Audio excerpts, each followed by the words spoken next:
Without a doubt, there are two dominant word processor software applications millions of people use for writing and drafting an essay or paper in the educational and professional setting: Google Docs and Microsoft Word. Google Docs is popular and dominant in many K-12 settings today, and it's making a lot of headway in the college and university arena. But the weakness of Google Doc is Microsoft Word's strength.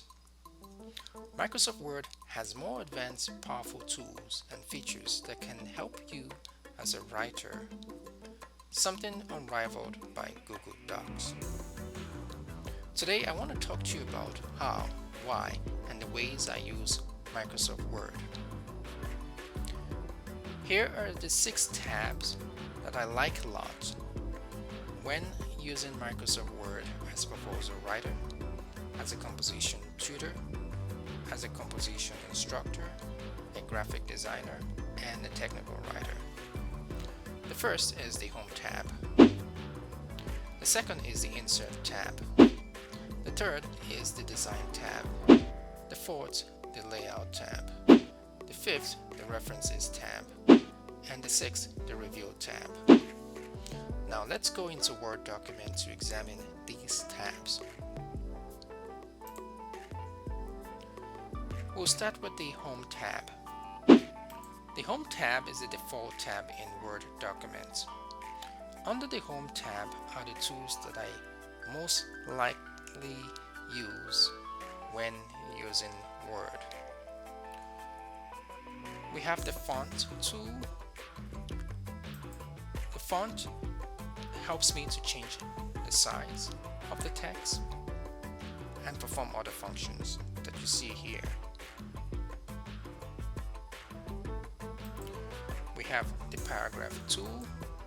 The Paragraph tool helps me to double space my text, dealing with spacing issues and indentation, and perform other functions as you see on this page.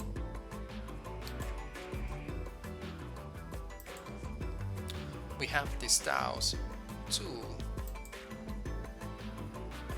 Styles enables me to customize my headings, my titles, and my text,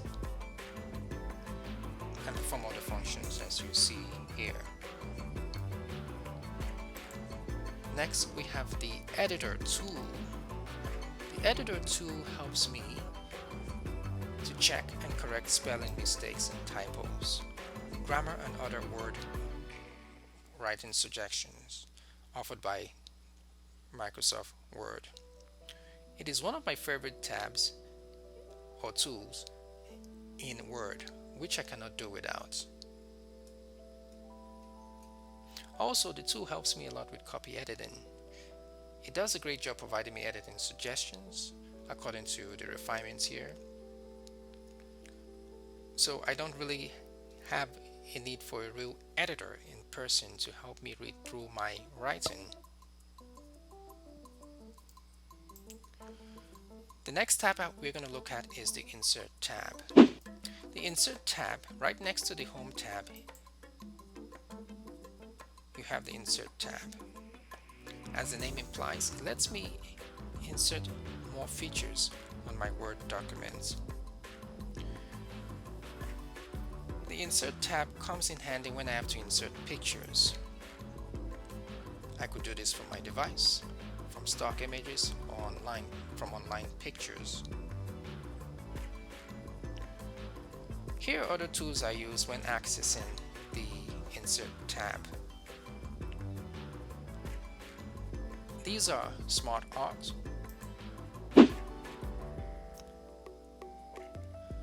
Smart Art.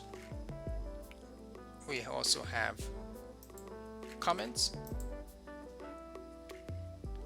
So when I comment, my name will show up. We also have charts.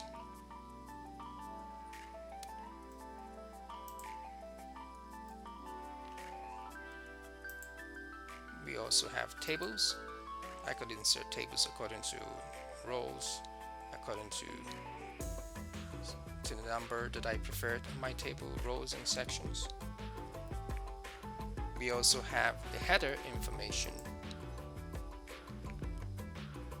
And we also have footer. And then we have page numbers. All are under the Insert tab. One tool that I really like to use is the Smart Art. Smart Art enables me to insert visually impressive, customized designs and graphics into a Word document. I like using relationship, Smart Art, Venn diagrams, one of my favorites, or cycle.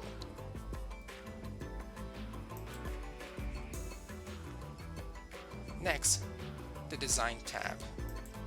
After the Draw tab is the Design tab. This tab allows me to adjust the structure, organization, and appearance of the Word document.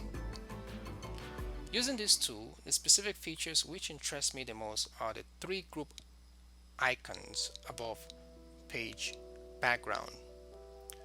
You have watermark,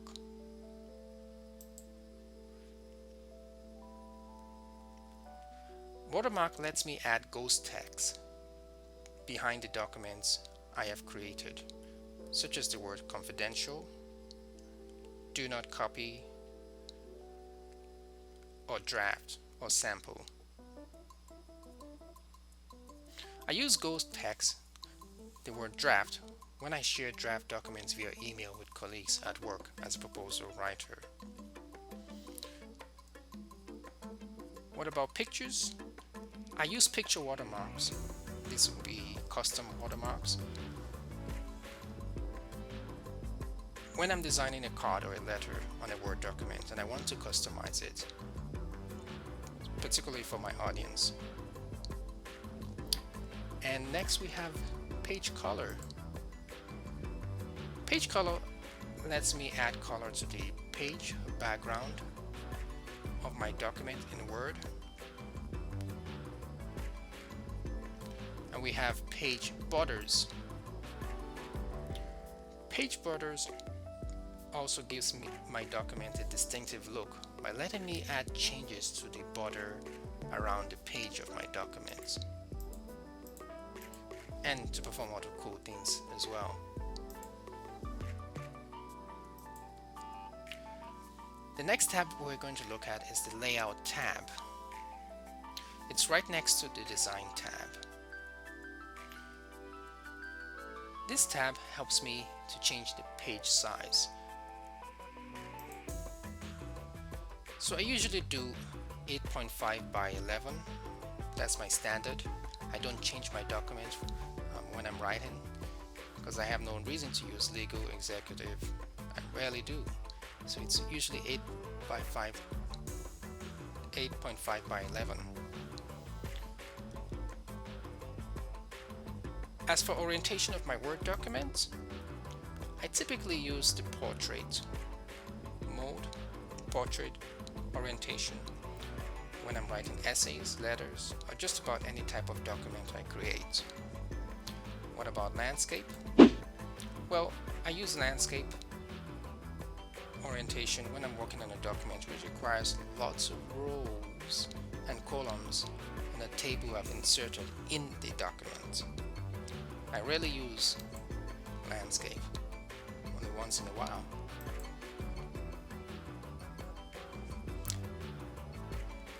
The next tab I want to explore is the References tab. It's one of my favorites. The References tab is right next to the Layout tab. The References tab offers me tools which allows me to create a table of contents. I also can create an index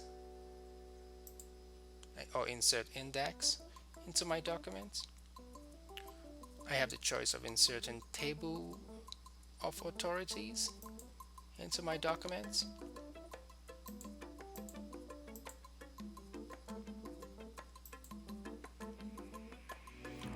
I could also insert footnotes into my documents. Endnotes as well. I could insert citations into my documents. And if my paper requires a specific format for citation, I could switch between APA, Chicago, or MLA, or Turabian 6th edition. You've got several options here. And this can be found under citations and bibliography. And there is much more you can do, such as use the search icon in the researcher. The references tab is something that I use a lot when I'm working on a research paper, when I'm finalizing a research paper or a professional document, to create tables of contents. The next tab, or the last tab, is the review tab. It's right next to the mailings tab.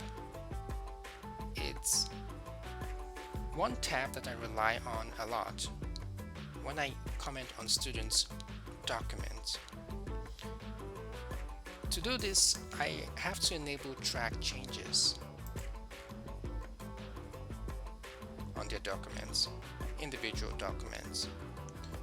The comments tool lets me do perform other functions as well. Here as well, insert new comments just by clicking on the icon, insert a comment, and then I'm able to track my comments on the student's documents. You would see, especially when I have track changes on. So if the student has written an essay and I make changes, you will immediately see what that looks like. You notice the group icons under the comments tab. So if, let's say, I'm typing and I'm commenting on something and I have track changes on, then you will see this come up. So I could choose to delete, or I could choose to disengage the track changes. When I comment on documents, I always leave margin comments, and then marginal comments, and then leave terminal comments on students' papers. Under the review tabs, you have other icons. You have the editor icon and tool, spelling and grammar. You've got word count, and you're able to check accessibility of your document.